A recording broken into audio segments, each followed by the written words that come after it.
So hello, and here we are for the second episode of the benchmarks. We are going today for clutch gaming. So to start with, we have Cody Sun, who is a monostyle player, but he really a monostyle player, but he really excels on what he does, which is playing hypercarry ADs and to just play clean on them and to not die and to carry the game team fights.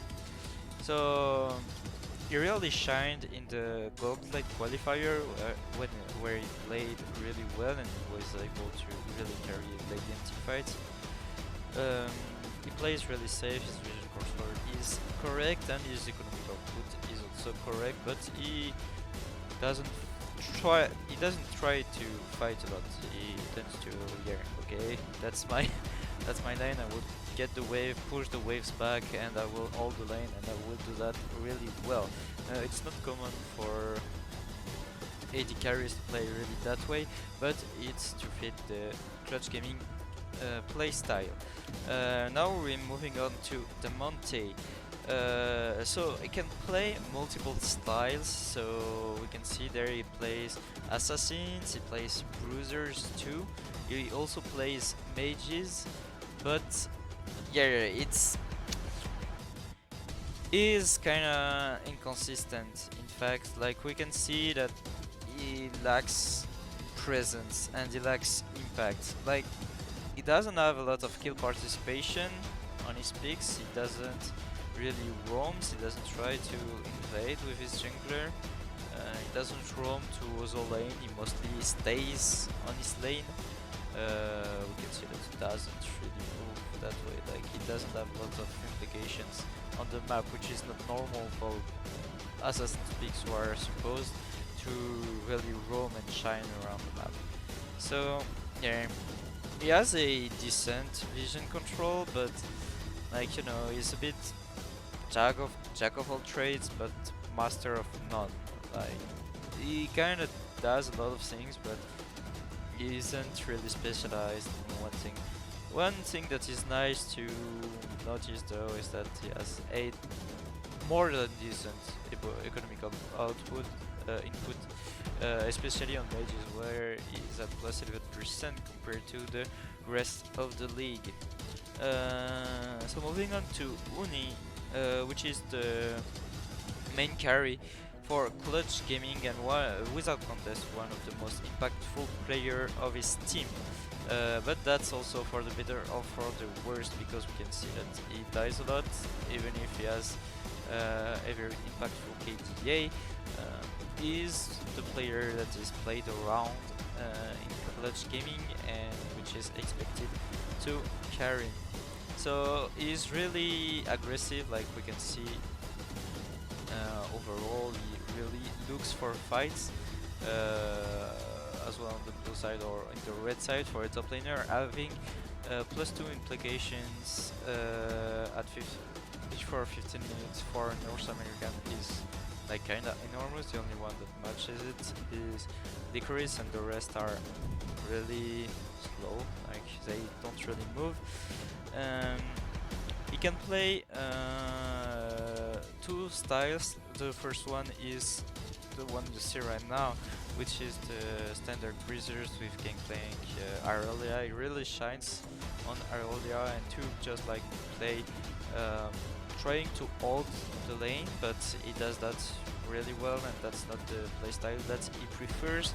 And we can see that he cheesed a lot during the season with Rumble, Cassiopeia Azir, and Victor, that he played top lane, but he also dies a lot on those kind of picks, but he also gets a lot of attentions, because we can see that his implication before 15 minutes are rising a lot, which allows Codison to just scale peacefully. His vision control isn't that good, it's average, I would say.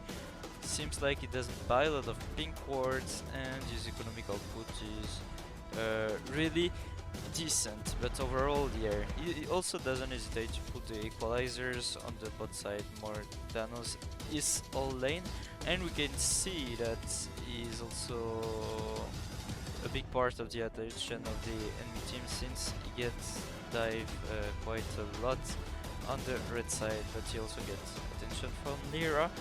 That we'll see right now. So we can see that Lyra plays bruisers, teamfighters, like oriented teamfight bruisers, teamfight oriented bruisers, and tanks. Um, so in appearance he has a pretty wide champion pool, but like in fact it appears that he plays a lot of things, but he doesn't play a lot of things really well. We can see he's 0-6 on Sejuani. We can see he's 0-2 on the scene. Like Aatrox wasn't that good. Silas is kinda average, but he's really good on Rek'Sai, Jarvan, and Skarner. The end is good on punishing picks, we can say, where he can really punish mistakes and shot call for the team, I would say. So overall he's just like playing calm and composed, so we can see his KDA is really good for a jungler. Like he dies not a lot, he gets a good kill participation in average. He has a very good vision control, which is kind of nice to have. His gold input is correct, and like his damage dealt are a bit low, but that's not really a problem. We can see he tends to play kind of everywhere, but still with a slight preference for, like, he has more preference for top lane than other junglers. Like we can see, especially on the red side, when he has tanks, he spends a lot of time top side. So yeah, moving on to Vulcan, which is a playmaking support. So he played enchanters and roamers, and he is a lot, like he's playing a lot of hookers. So so Thresh isn't represented there, but in the play-in of the World Championship he played Thresh, and that was actually kinda clean. So to a short resume, so he especially likes to play hookers. As Codison isn't requiring a lot of resources to really shine, he is willing to roam a lot around the map, which is really good.